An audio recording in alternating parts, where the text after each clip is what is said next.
Well, good evening and welcome to Center for Spiritual Living. I'm Reverend Laura, and it is my pleasure to be with you here tonight.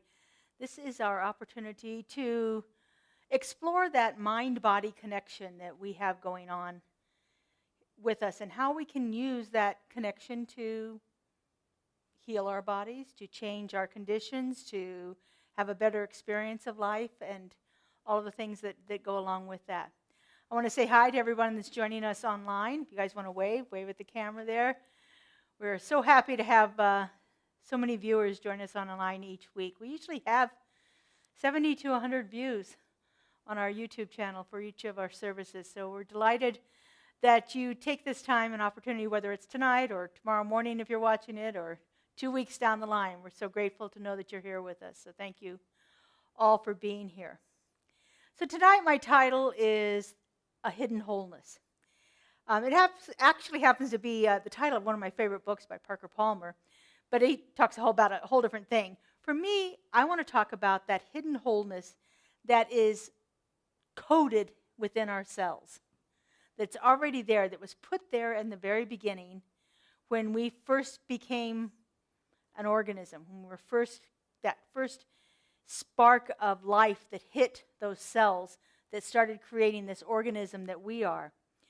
You know, I was a biology teacher for many years, so I like science. I like to explore that, and I like things that intrigue me and take me to a different level. So when most organisms that reproduce sexually, in other words, you have a male and a female, and they come together, that very first thing that is created is this one single cell. And that one single cell contains that hidden wholeness. Everything that cell is ever going to need its entire life is in that one particular little cell. And then cells doing what they do, they begin to divide. So through this process of cell differentiation and so forth, cell division, we begin to take one cell and it becomes two cells.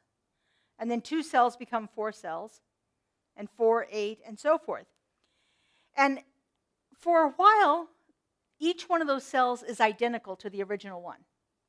You can't tell which one was the original one from any of those that have been created in that first phase of cell division. And then at some point, the cells start to differentiate.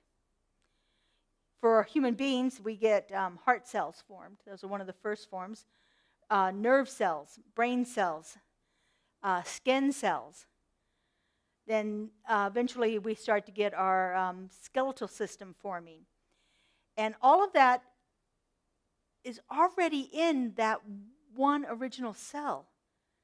And then there's something within the cell that creates these perfect new cells. And so there are a couple theories about it. Scientists don't really know for sure. The current theory is based on epigenetics and DNA theory, that our DNA contains all of that coding, all of the blueprints for how to create the skin cell versus creating the heart cell versus the bone cell. So all of that information is coded within that original perfect wholeness that was that one cell. And of course, you know, parts of it come from the father and parts of it come from the mother, and they combine together to create the unique organism that each one of us becomes. Back at the turn of the 19th century, around 1910, 1920, there was another theory, though. Before the DNA wasn't really identified until the 40s and 50s. And before that, we had a lot of scientists that were starting to do work in quantum physics and quantum science, and it was thought to be kind of pseudoscience at the time. They weren't really sure it was real science or not. But a theory comes along called the morphogenetic field. And so this, when I started reading about this, I was taking quantum medicine at the time in ministerial school, and I started reading about this, and I was so intrigued by it. So in this theory of morphogenetic field, it's this place that cannot be identified within that hidden wholeness. You can't say, oh, my morphogenetic field is here, or it's over here in my brain. They don't know where it is. But it is the place where the perfect prototype of every single cell is stored. And I was really intrigued by this. I thought, man, what would it be like if I could actually influence those cells there? If that's the perfect prototype, and I want to use my spiritual practices, my meditation, my contemplation, my prayer to actually begin to create a different experience. I have scars from when I was a child, and I thought, well, if a skin cell, we replace our skin cells every couple of months. All of our skin cells are replaced. So why am I still having a scar there? If all of those perfect cells are created, why is there still a scar in that place? Why is it not creating the perfect tissue there? I have a place on my shin where I had a bone bruise that's discolored. And I thought, well, why can't I change that? Why can't I bring that back to the color that it was originally? And I found all these really intriguing, so I would sit in contemplation and meditation and just actually be with that idea of what that perfect cell must be. It must contain everything that my body needs to make it the right and perfect cell in my body. Well, then I got cancer.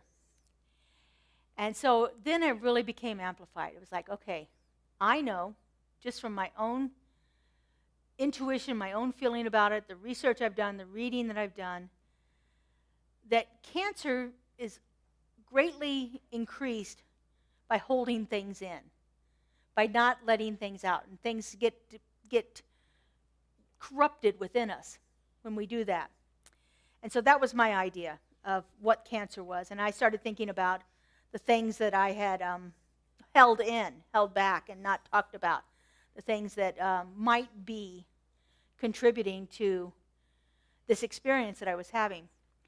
And at the same time, I was reading some work by Joe Dispenza, who had this wonderful meditation where you really went in to your body and you communed with those various parts of your body to allow them to have the primal, perfect experience that they were originally designed to do.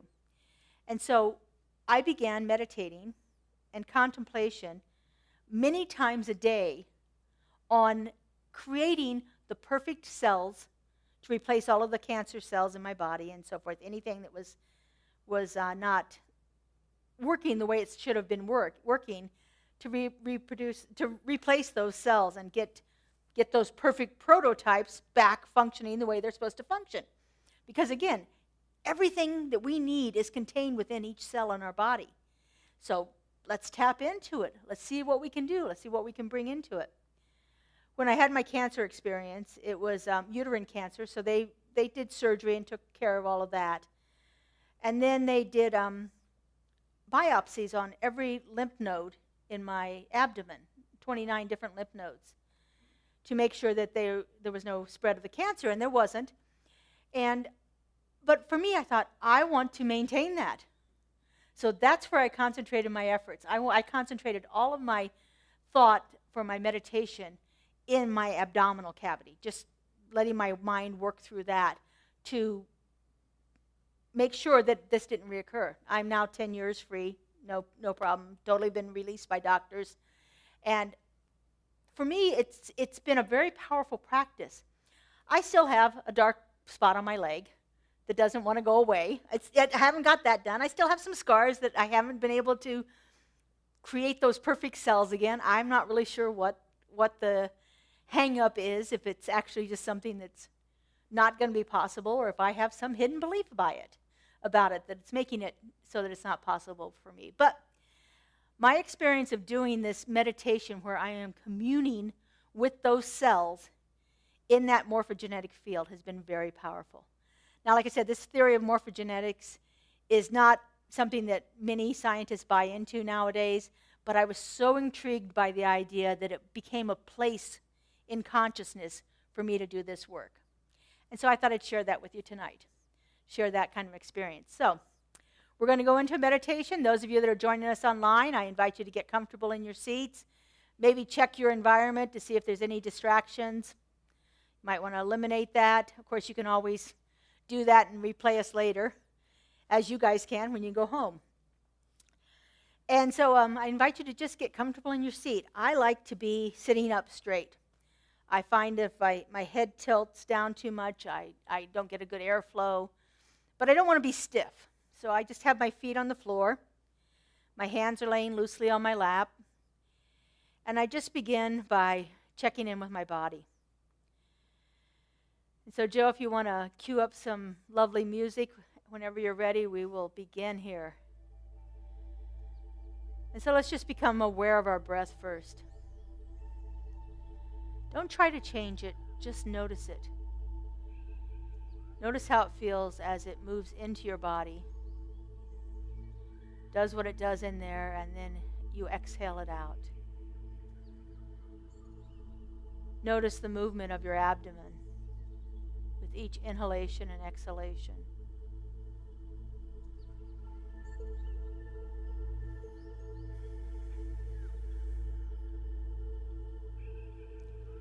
And so let's just do a quick body scan just to release any places of tension. So I just start at the top of my head and move my awareness down. I usually have some place in my neck or shoulders that needs to be relaxed. And I just spend a moment and consciously direct my breath to that area. Kind of visualizing the air that I breathe in flowing straight to that spot in my body. And that fresh, clean air just dissipating all the tension, all the tightness, creating a place in my body where there is flow.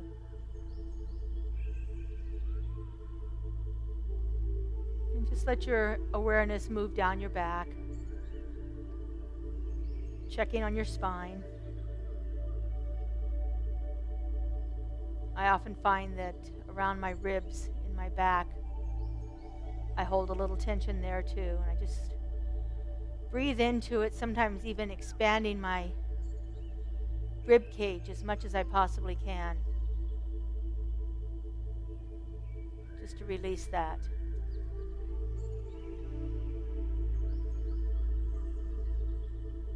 And then check in with the torso, your chest cavity, your abdominal cavity, your pelvic region. And just notice if there's any spots that are calling your awareness to them, and just breathe into it, let it release.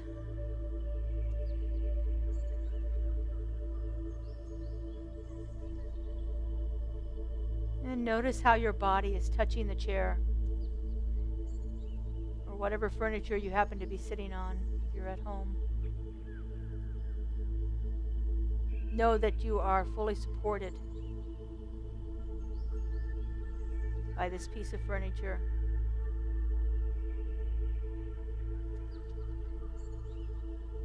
And just allow your awareness to move on down your legs,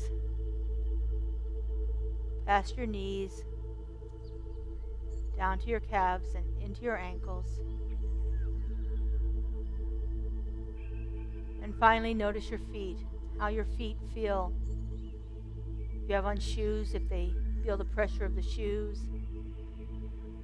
Maybe the pressure at the soles of your feet where they are resting on the floor.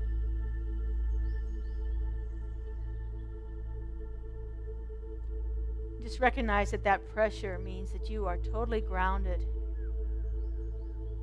with the earth.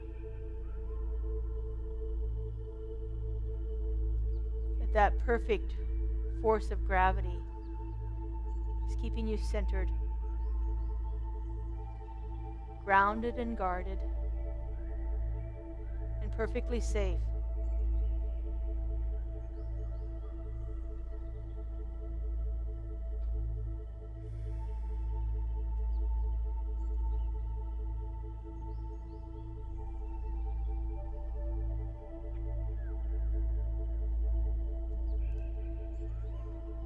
Now I want you to just bring your awareness to some part of your body, some aspect of your body that may be problematic for you right now. Maybe you have a bit of a cold and so your lungs aren't quite working optimally, or you have a runny nose. Maybe you have a bit of a headache or a little intestinal distress, pain in your back, or some stiff joints. Just whatever that is,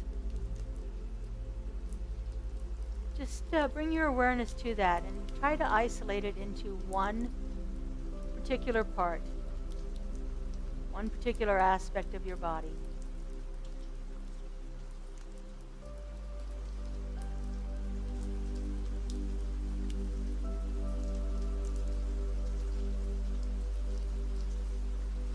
Now I want you to visualize your breath moving all around, in and through that part of your body.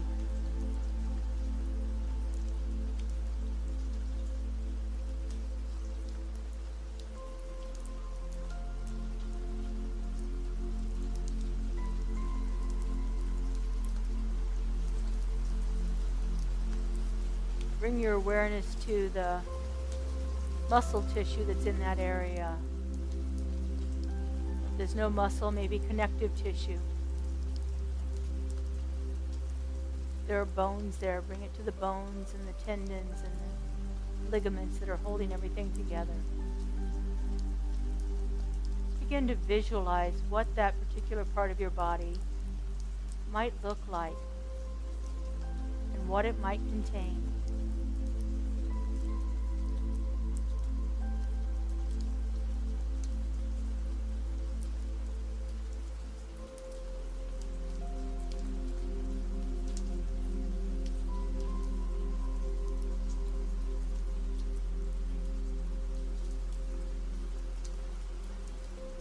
Now let's take it a little deeper.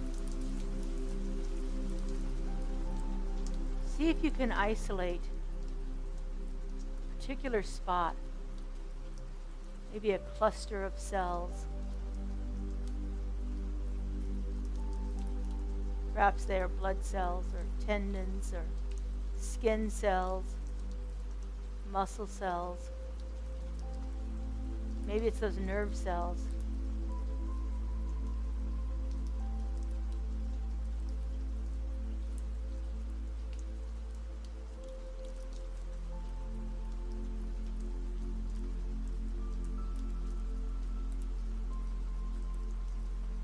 In that cluster of cells, there is one particular cell that's drawing your attention to it.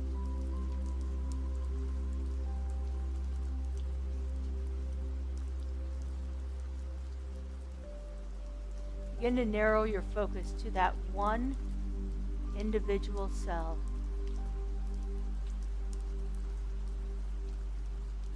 And think about what a cell might look like. That transparent membrane that surrounds it. The nucleus right at the heart of it.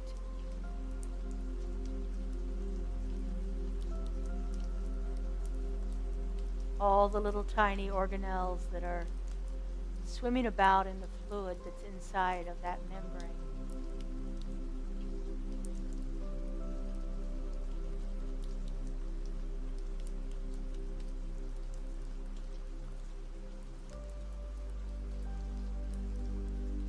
Somewhere in that cell is that perfect blueprint of exactly how that cell should be, how it should function, and how it should reproduce itself as that perfect prototype of wholeness. Perfect cell.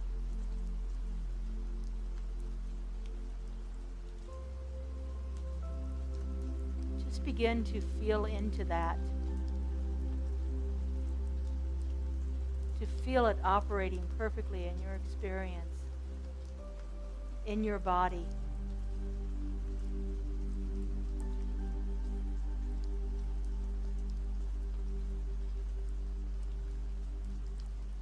And watch how its perfection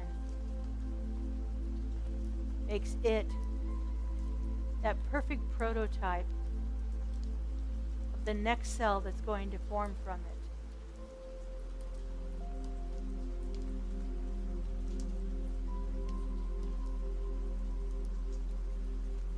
For each cell produces its own likeness.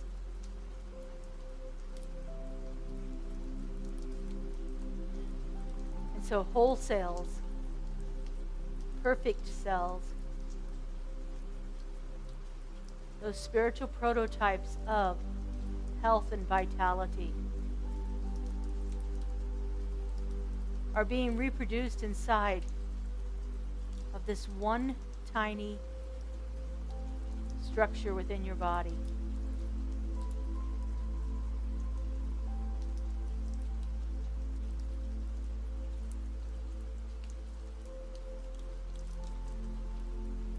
So just watch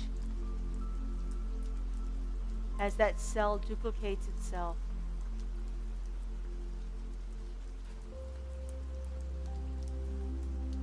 Forming a new nucleus, new organelles, a new cell membrane.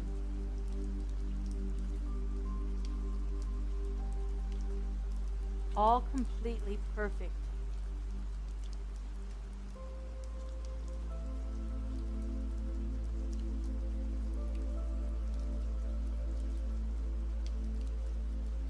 So just spend a few moments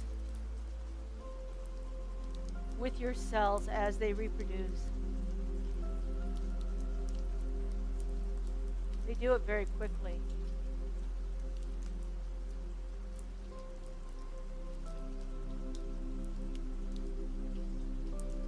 Watching each cell produce its own likeness in its own perfection and wholeness.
If your mind begins to wander away from the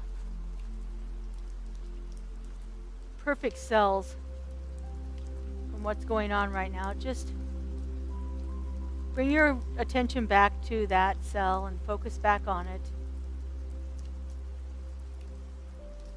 Use that cell as a guidepost to bring you back to that state of mindfulness.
You may notice that your mind starts to see these cells moving out from that particular spot. Just let go with that. Just allow that perfection and that wholeness to continue to expand in that area.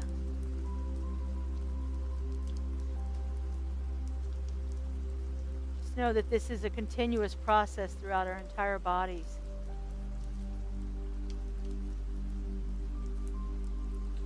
So just be with it in this field of perfection.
So let's just bring our awareness back to our breath.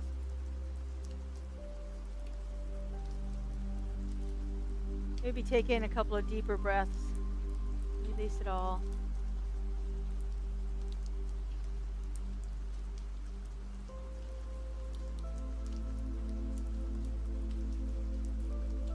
And gently begin to move your body.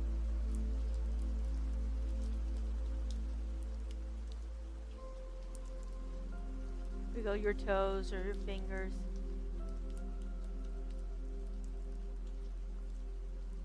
Just bring your awareness back to all aspects of your body.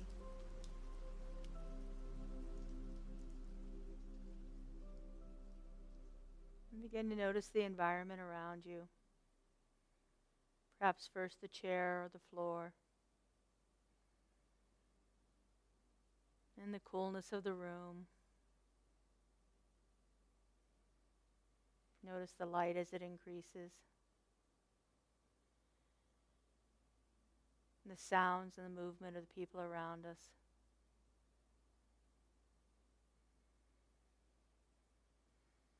And take in a nice, really deep breath. Let it out.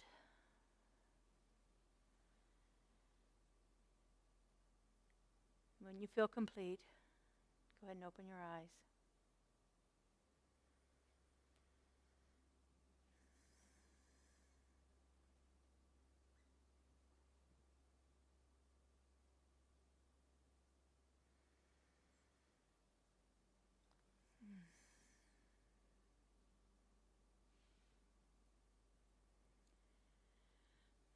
For those of you that are joining us online, if you have any comments that you'd like to share with us, go ahead and put them in the chat.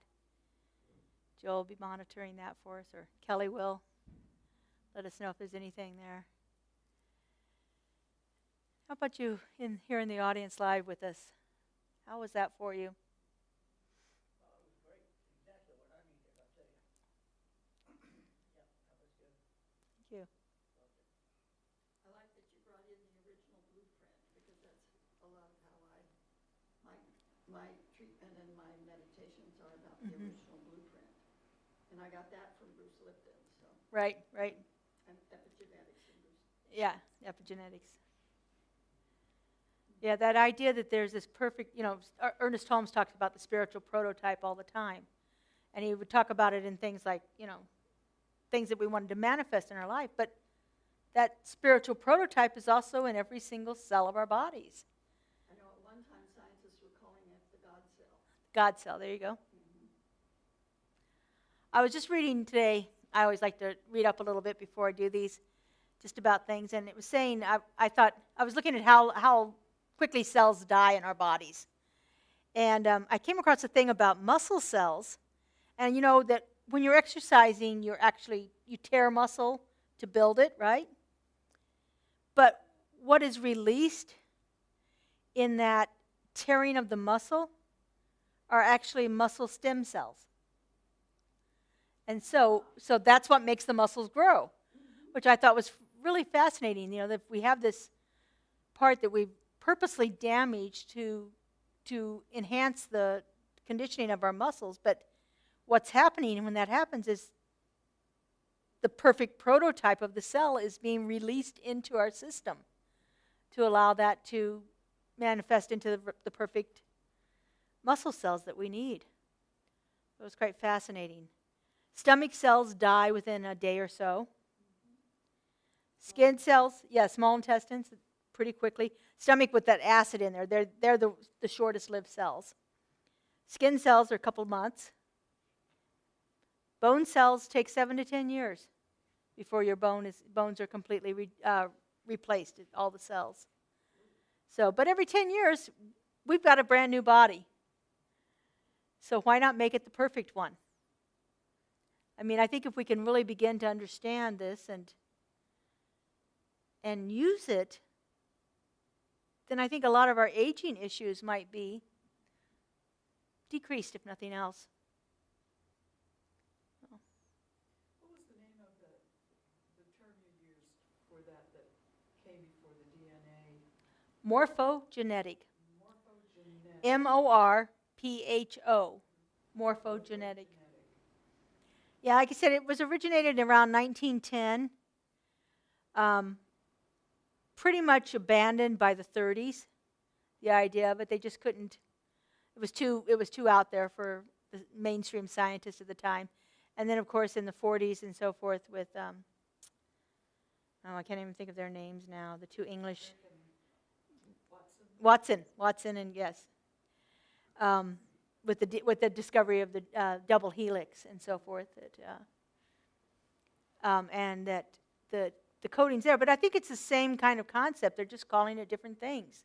Within our DNA is that perfect spiritual prototype of everything that our body needs. Everything that's going to need to ever grow is already coded in there. So, for me, communion with something like that is just spending time with that idea that there is this perfection that is flowing through my body. And so why not let it manifest itself perfectly? Did any of you have, I kind of like to call them the yeah buts, yeah, but this is not going to be this way, or yeah, but not for me, or yeah, but I'm too old, or yeah, but I'm too sick, or did any of that come up while you were thinking about it, while you're in the contemplation? Those are some of those hidden beliefs that will sometimes come into our consciousness to distract us from the meditation. So. I didn't have anything like that. I tend to drift off and go on to thinking about other things and then Yeah. have to come back. And sometimes I lose my picture of the perfect cell. I did that because, Mm-hmm. I was putting the electrolyte pumps in it, Uh-huh. the mitochondria, really. Really getting all those things in there. Nice. Yeah. And then I drift away and think about something else. But Yeah, I thought the music Joe chose was really nice because those like drops of water were like a cue for me to bring myself back. I liked all those different things. If you have a music that has a particular beat to it or a pattern, you can sometimes use that to, like an anchor. Some people use their breath as an anchor. And, our minds are meant to drift. That's what they do. And so our task is always to bring us back to what it is we're contemplating at the time. Or even just bring us back to being at peace with the breath. And just so that's always a good anchor for us. And the nice thing, you always have it with you. You always have your breath with you. From the first breath to the last, you've got your breath right there with you. So. Is this something you think you could use in the future? Or was it beneficial for you at all? was for me. Was it? I have been using it for a while. Mm-hmm. Because I got one of those diagnoses Yes. given to me. We always have a choice. We can, believe in infinite possibility or believe in limitedness. And so, I chose to go with infinite possibility. And when I did this, I had a 45-minute meditation. Like I said, it was some recorded meditations I had from Joe Dispenza. And he talked a little bit at the beginning, but I don't really care for meditations where there's a lot of talking. But that music really took me to that place, and it had the great cues in it to help bring me back to center all the time. And I would do it several times a day for about 45 minutes, just being with that for about 4 to 6 weeks as I was recovering from the surgery and things like that. And it was a very peaceful experience for me, and it was very uplifting. I felt like I was doing something proactive for myself by being with that perfect idea of the cells in my body. So, use it as you will. I mean, I do nowadays. It's like if I have a headache or injure something or whatever, I will sit there and put my awareness and my attention on that place in a contemplation like that, and allow myself to just visualize perfect cells growing there, so that pretty soon I don't feel it. And sometimes I have to go back and do it again another 30 minutes from now, but for that perfect moment, I was fine. So it's always an opportunity to do that. So anyway, well, I appreciate you guys coming out on this cold night and being here with us. And it's beautiful.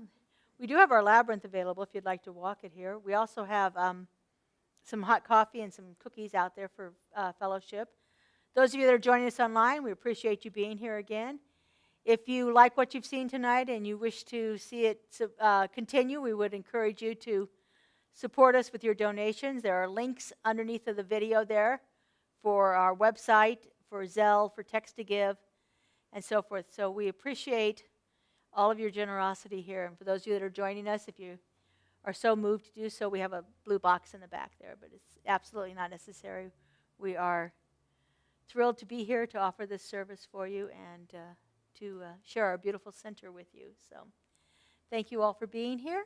And next week we are doing what's called Hyacinths for the Soul, which is the work of Joel Goldsmith. There's a Persian poet that wrote, if you only have 2 loaves of bread left in your pantry, sell one of them, and use the money to buy hyacinths for your soul, because we need to bring beautiful things into our lives. And so it was the premise of some of Joel Goldsmith's work. And so Justin, our music director, is going to be leading you through an experience. You're going to listen to Joel actually talk about something and then have a discussion around that. And so it'll be a great experience. I'm looking forward to it myself. I've studied Joel for about 12 years now, so I'm looking forward to the experience of that. And then on the first Wednesday, we're back here walking the labyrinth with loving who I am, a loving who I am labyrinth walk. So we're going to explore what stops us from loving ourselves. Don't we have a fifth Wednesday? That's the hyacinths. That's the highest. Hyacinths for the Soul is the 5th Wednesday, and then the first Wednesday in February is back up a labyrinth walk. So our first Wednesdays are labyrinth walks. Second Wednesdays are spiritual practices. This in February we are doing Whispers with the Universe, talking about conversing with Spirit in different ways that we do that. And then our third Wednesday is Awakening Mystics, and this Wednesday, in February, we're going to be focusing on the poet Rumi. And I have a 90-minute video about Rumi that's fabulous. And it includes Coleman Barks, who is one of the premier translators of Rumi's works, is featured in the video. So we're going to watch the video starting at 6 o'clock that night, and then we'll have a discussion at 7:30 about Rumi. So that'll be the third Wednesday in February. I don't remember what the fourth Wednesday is. I mean, it's Mind Body, but I don't remember my title, so I don't know what it is. It'll be something. That's a month away. I don't need to think about that one right now. So anyway, thank you all for being here, and thank you all for joining us online. Have a great week, everyone. We'll see you back next week. Bye-bye. Have some coffee. We've got a pot of, it's not decaf, though.